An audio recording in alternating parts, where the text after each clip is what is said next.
Welcome to Chillin' 101. We hope this video helps. You'll begin by sharing the deck itself so you can control slides. First, click Present Now in the lower right corner of Meet. This opens 3 options.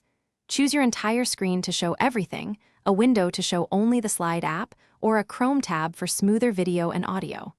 Once you select the correct window or tab, click Share. This sets you as presenter and lets you advance slides locally while attendees follow the shared content.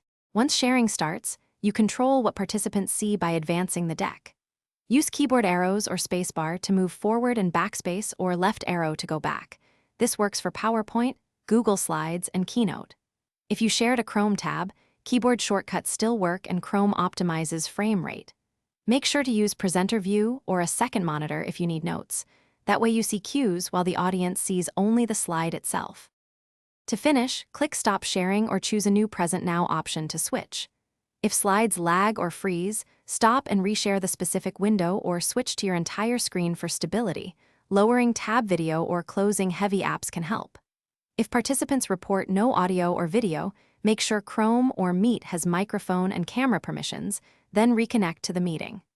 One key tip: if audience sees a blank screen, reselect the slide window immediately and confirm share. Thanks for watching. Consider subscribing if we helped you.